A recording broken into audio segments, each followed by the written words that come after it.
L'école du dimanche avec Albert. Fraternel salut à nos auditeurs de Radio Espérance, École du dimanche, Credo, le compendium de la foi catholique par Monseigneur Schneider. On en est arrivé au culte, être saint, avec le chapitre 4, la vie de prière, quelles sont les qualités de la prière, qu'est-ce qu'on doit chercher finalement dans la prière? Eh bien, tout ce qui rend à la gloire de Dieu et au salut de notre âme et celle de notre prochain. Quand nous prions, ce que nous devons désirer en premier, eh bien, c'est la vie éternelle et la charité surnaturelle qui y mène. Nous ne devons pas désirer chez tous les autres biens que comme moyen de gagner le ciel. Cherchez premièrement le royaume de Dieu et sa justice, et tout cela vous sera donné en plus, comme l'écrit saint Matthieu au chapitre 6. Est-ce qu'il est licite de demander des bénédictions temporelles à Dieu? Eh bien oui, nous le pouvons. L'implorer pour tous nos besoins, santé, nourriture, vêtements, protection contre les maux et les accidents, la préservation de nos proches, le succès dans les bonnes entreprises, la paix dans notre patrie, la victoire sur les ennemis, etc. Liste non exhaustive. Comment devons-nous demander ces choses temporelles? Eh bien, nous devons toujours les demander, premièrement, conditionnellement, c'est-à-dire à condition qu'elles ne soient pas des obstacles à notre salut. Deuxièmement, humblement, avec une soumission parfaite à la volonté de Dieu. Dieu entend-il nos prières pour de tels biens temporels? Eh bien oui. Si donc vous, tout méchants que vous êtes, vous savez donner de bonnes choses à vos enfants, combien plus votre Père qui est dans les cieux donnera-t-il ce qui est bon à tous ceux qui le prient, dans l'évangile de saint Matthieu, chapitre 7. Comment devons-nous faire notre prière? Eh bien, nous devons prier au nom de notre Seigneur Jésus-Christ, attentivement, humblement, avec foi, avec confiance, avec ferveur, avec persévérance. Alors, qu'est-ce qu'on entend par prier au nom de Jésus-Christ? Prier Dieu par Jésus-Christ, avec Jésus-Christ et en Jésus-Christ. Premièrement, en se fiant uniquement à ses mérites. Deuxièmement, en s'unissant à sa prière et à son sacrifice. Troisièmement, en demandant les bénédictions qu'il a méritées pour nous. Quatrièmement, en étant profondément convaincu qu'il prie lui-même en nous. Comment prions-nous avec attention? Eh bien, en concentrant notre esprit sur les mots que nous prononçons, le sens de nos paroles et de notre intention, la présence de Dieu lui-même ou un autre sujet saint. Quel est le plus parfait de ces trois modes d'attention? Eh bien, le troisième, c'est-à-dire, il ne s'arrête pas aux paroles ou à leur signification, mais va au but, même dans la prière, c'est-à-dire, Dieu lui-même est notre être en relation personnelle et consciente avec lui. Alors, il y a évidemment des obstacles à l'attention dans la prière, eh bien, ce sont les distractions intérieures, les pensées insignifiantes, les images frivoles qui surgissent dans l'esprit et troublent notre action sainte. Deuxièmement, les distractions extérieures, les choses qui attirent notre attention, telles que les bruits intempestifs, les situations impropres à la prière. Alors, qu'est-ce qu'il faut faire lorsque des distractions surgissent dans la prière? Eh bien, premièrement, détourner l'esprit d'elles et les chasser doucement. Deuxièmement, être humble et patient envers nous-mêmes, sans nous décourager ni nous laisser abattre. Dieu est plein d'amour et de patience et dirige tous nos efforts d'attention dans la prière vers un plus grand bien. Alors, est-ce que les distractions sont un péché en elles-mêmes? Eh bien sûr que non. Nous ne sommes pas coupables de distractions involontaires. En fait, si nous combattons les distractions dans notre prière, cela rend une plus grande gloire à Dieu et nous donne encore plus de mérite. Alors comment devons-nous prier avec humilité? Eh bien, en priant avec une profonde conviction de notre indigence extrême, de notre impuissance et de notre dépendance à l'égard de Dieu. On prie avec foi, avec la certitude que Dieu peut nous accorder tout ce que nous lui demandons. En priant avec confiance, eh bien, en priant avec la ferme espérance que Dieu nous entendra et nous accordera ce dont nous avons besoin. En priant avec ferveur, en priant avec un amour ardent pour Dieu et le désir d'obtenir ce que nous demandons. La ferveur consiste-t-elle en une affection sensible ou des émotions intenses? Non. Elle est essentiellement une qualité de la volonté par laquelle nous nous attachons à Dieu par-dessus tout. La prière chrétienne n'est donc pas toujours pleine de consolation et de sentiments agréables. Non, il faut le savoir dès le début. La prière chrétienne est également unie au Christ dans le désert et sur la croix. Parfois, nous devons endurer avec persévérance des périodes de sécheresse ou de dégoût. Veiller et prier, l'esprit est prompt et la chair est faible. On prie avec persévérance en refusant de céder à la lassitude ou à la difficulté dans notre prière, ou en n'abandonnant jamais notre engagement quotidien de la prière. Que devons-nous faire finalement si Dieu refuse notre prière et tarde à l'exaucer? Donc, question très importante, souvent posée. Alors nous avons demandé soit ce qu'il ne fallait pas, soit comme il ne le fallait pas, soit Dieu nous invite à persévérer dans la demande, pendant que sa providence prépare un plus grand bien. Dans de tels cas, nous devons demander à l'Esprit Saint de Dieu de nous éclairer sur la façon dont il veut que nous prions.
On continue donc cette vie de prière avec les différentes sortes de prières. On se laisse instruire par ce credo.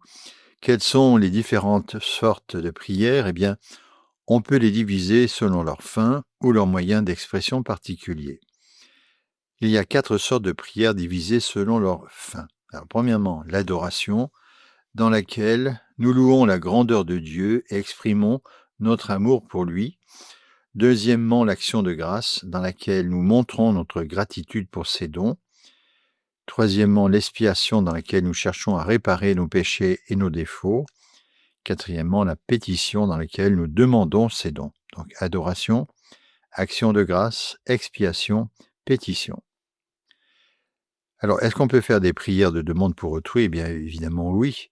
Rechercher des grâces et des faveurs pour autrui est une forme de demande appelée intercession. Quelles sont les 2 sortes de prières réparties selon leurs moyens? Il y a la prière vocale, qui peut être privée ou publique, et deuxièmement, la prière mentale, qui peut être soit la méditation, soit la contemplation. Dans un cas, elle est avec la voix, et l'autre est avec l'esprit. La prière vocale, où l'on prononce à voix haute les pensées de l'esprit et les sentiments intérieurs du cœur. La prière privée, c'est la prière que nous offrons comme personne privée, seule ou en commun avec plusieurs autres personnes, par exemple en famille. Alors, qu'est-ce que la prière publique de l'Église? C'est la liturgie. Elle est une prière offerte par les ministres de l'Église, avec ou sans les fidèles assemblés au nom de l'Église et selon les formes prescrites. La prière publique est la plus excellente des prières. La prière liturgique, du fait qu'elle est la prière publique de l'Épouse, illustre de Jésus-Christ, a une dignité supérieure à celle des prières privées. C'est ce que rapportait le pape Pie XII dans l'encyclique Mediator Dei du 20 novembre 1947. Cette prière liturgique est objectivement plus efficace pour apporter la grâce sanctifiante, bien que Dieu puisse parfois permettre que la prière privée soit plus efficace pour d'autres grâces. Alors, comment les fidèles peuvent-ils prendre part à cette prière publique de l'Église? Eh bien, par la participation pieuse aux divers offices liturgiques, par exemple la Sainte Messe, le salut du Saint-Sacrement, les vêpres qu'il faut retrouver donc largement et y venir, les processions, etc. La prière mentale maintenant. Eh bien, c'est la prière intérieure où l'esprit et le cœur sont appliqués aux choses divines avec ou sans parole. La méditation, du latin meditatio, ce qui veut dire réflexion, c'est la prière mentale où l'esprit réfléchit à un sujet spirituel en présence de Dieu et qui incite la volonté à prendre des résolutions pratiques. La méditation est évidemment très utile. Par la méditation, nous assimilons les vérités de la foi par notre intellect et nous faisons des actes de repentance et d'amour par notre volonté et nous renouvelons nos bonnes résolutions, nous nous fortifions contre le vice et nous grandissons dans la vertu. Alors, quels sont les sujets de méditation qui doivent être préférés? Eh bien, c'est les mystères de la vie et de la passion de notre Seigneur, tels qu'ils se présentent dans les évangiles. Alors, qu'est-ce qui peut nous aider à concentrer notre attention pour méditer? Eh bien, c'est la lecture sacrée, ce qu'on appelle la lectio divina, où nous nous arrêtons sur les textes de l'Écriture ou de la liturgie. Deuxièmement, la lecture dévotionnelle des œuvres de saints catholiques et des maîtres spirituels. Troisièmement aussi, l'art sacré dans les diverses traditions visuelles et musicales de l'Église, lorsque nous admirons un beau tableau, lorsque nous écoutons une admirable musique sacrée, eh bien, nous participons à la prière. Quelles méthodes de méditation sont les plus recommandées? Eh bien, il existe plusieurs méthodes classiques de méditation chrétienne, par exemple la Lectio Divina dont on a parlé, le Saint-Rosaire à privilégier, les exercices de saint Ignace de Loyola, l'oraison de sainte Thérèse par l'imagination, etc. Dans tous les cas, le but de la vraie prière, c'est l'union avec Dieu, dont aucune technique ne rend maître. Très important à savoir. La contemplation, ça vient du latin contemplatio, contemplation, observation. C'est une prière mentale où l'esprit et le cœur sont élevés et absorbés par la présence de Dieu, occupés à un simple regard et acte sans parole de communion d'amour. On peut faire ça de façon privilégiée devant le Saint-Sacrement de l'Église. En quoi la contemplation diffère-t-elle de la méditation? La méditation est principalement discursive, car notre raison et nos efforts intellectuels y prédominent. Elle est ordonnée à la contemplation, laquelle est principalement affective, puisque les sentiments d'amour du cœur et de la volonté y prédominent. La contemplation peut aussi se caractériser par la prédominance de l'initiative de Dieu, puisque Dieu attire l'âme dans une union plus profonde avec lui et que l'âme demeure avec lui. Voici que moi je t'attirerai et je lui parlerai au cœur, dit le prophète Osée au chapitre 2. Et nous viendrons à lui et nous ferons chez lui notre demeure, dans Saint Jean chapitre 14. Y a-t-il des formes erronées de prière à éviter? Eh bien oui. Tout chemin de prière qui cherche l'union avec Dieu en dehors de l'humanité sacrée de Jésus-Christ, Verbe incarné, est incomplet et trompeur. Nul ne vient au Père que par moi, écrit Saint Jean chapitre 14. Pouvons-nous pratiquer des formes christianisées de yoga, de zen et d'autres formes païennes de prière? Eh bien, absolument non, très important à savoir. Les formes de prière qui sont étrangères au christianisme ne peuvent en aucun cas être pratiquées sans danger, car elles sont intrinsèquement liées au faux culte et aux tromperies du diable. Quel rapport y a-t-il entre le temple de Dieu et des idoles?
On continue nos leçons sur comment être saint avec les prières, l'efficacité de la prière.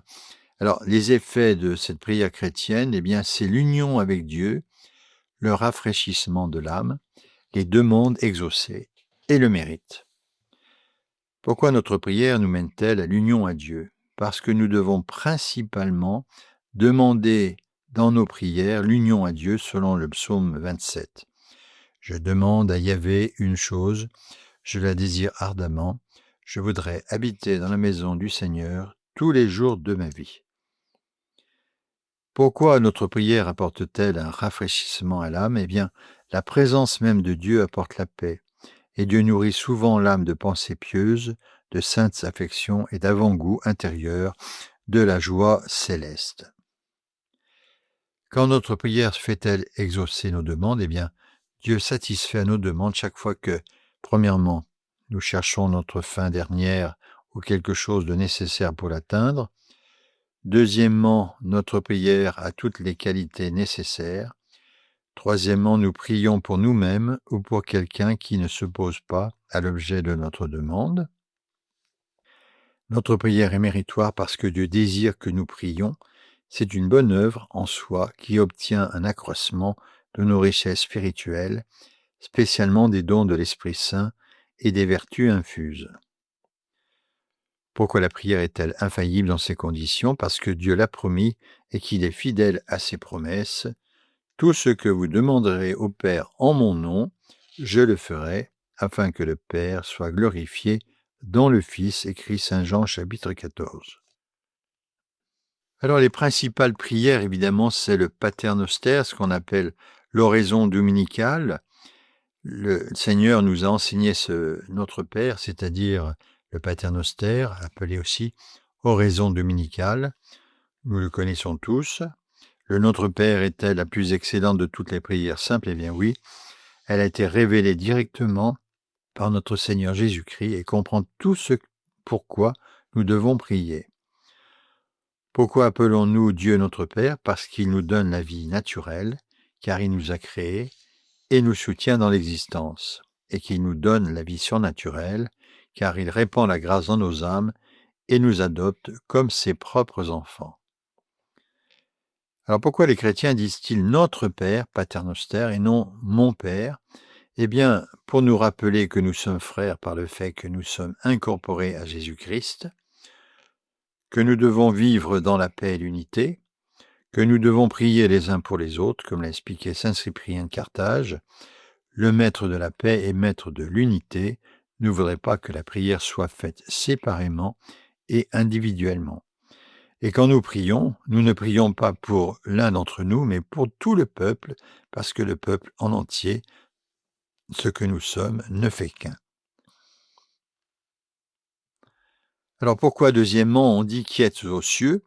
Bien que Dieu soit présent partout, il est proprement et spécialement au ciel, là où il rassemble finalement ses enfants et se manifeste à eux dans la joie éternelle. Que demandons-nous par ces mots? Que votre nom soit sanctifié, que le nom de Dieu qui est saint en lui-même soit connu, aimé et glorifié par tous les hommes. Que demandons-nous par ces mots? Que votre règne arrive, que toutes les nations se soumettent à la domination aimante de Dieu sur terre, qu'il règne dans le cœur de tous les hommes par la grâce, et que sa victoire finale sur le mal se réalise. Dans que votre volonté soit faite sur la terre comme au ciel, nous demandons que tous les hommes accomplissent la sainte volonté de Dieu aussi fidèlement que les anges. Donnez-nous aujourd'hui notre pain de chaque jour, tout ce qu'il faut pour sustenter notre corps et notre âme. Pour le cœur, nous demandons à Dieu la nourriture terrestre et tout ce qui se rapporte à notre vie physique. Pour l'âme, nous demandons la nourriture céleste de la parole de Dieu, ainsi que toutes les grâces de la vie spirituelle. Par-dessus tout, nous demandons la Sainte Eucharistie. Que demandons-nous par ces mots? Pardonnez-nous nos offenses comme nous pardonnons à ceux qui nous ont offensés. Que Dieu pardonne tous nos péchés et nos manquements, et en même temps, nous promettons de traiter avec miséricorde ceux qui nous ont lésés à leur tour. dans la phrase « et ne nous laissez pas succomber à la tentation », eh bien que, vu notre faiblesse, Dieu nous garde des tentations qui ne peuvent être vaincues par la vertu ordinaire et qu'en toutes les autres, il nous donne la force de les vaincre. Que demandons-nous par les paroles ? Mais délivrez-nous du mal, eh bien, que nous soyons délivrés des maux passés, présents et futurs, c'est-à-dire de tous les péchés que nous avons commis, tout ce qui nous conduit au péché et toutes les conséquences et peines du péché. Deuxièmement, des attaques du diable et des autres ennemis de l'Église. Troisièmement, de tous les effets de la concupiscence qui nous inclinent au mal. Alors la signification du mot « Amen » qui conclut le Notre Père, eh bien, ancien mot sémitique signifiant « oui, c'est vrai », qu'il en soit ainsi. Amen exprime notre assentiment à tout ce qui a été dit et notre désir que notre prière soit entendue par notre Père céleste aimant. Une autre prière très importante, que vous connaissez tous, c'est l'Ave Maria. Après le Notre Père, c'est la prière la plus usuelle du chrétien, c'est-à-dire le « Je vous salue Marie », appelé aussi la salutation évangélique.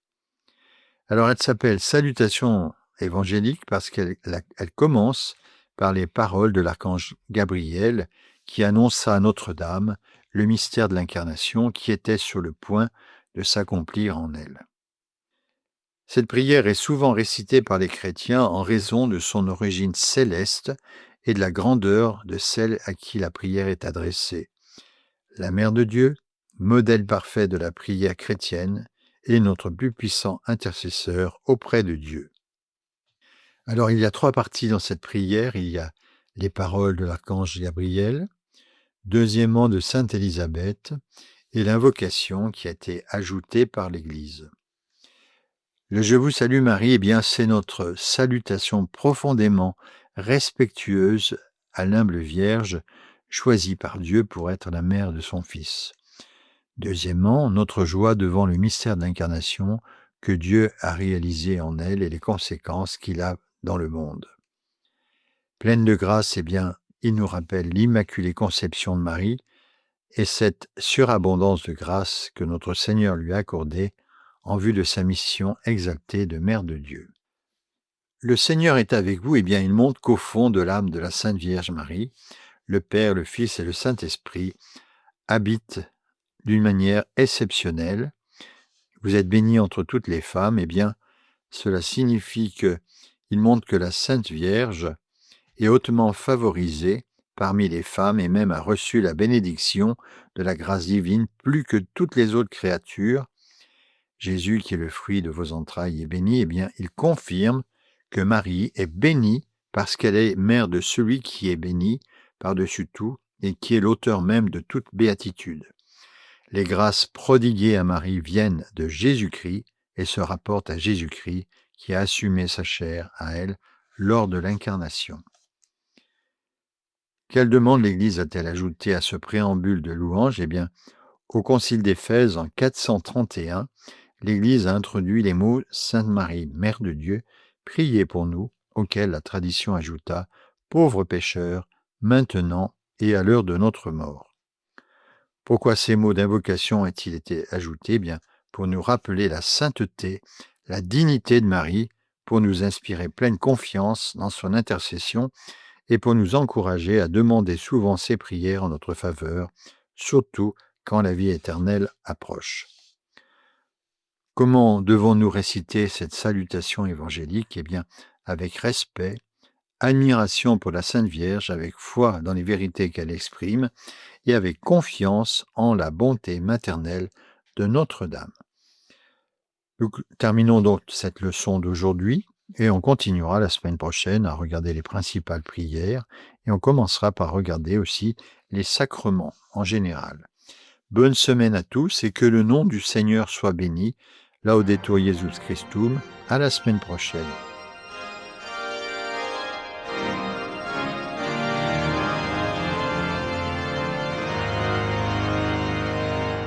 C'était sur Radio Espérance, l'école du dimanche, avec Albert.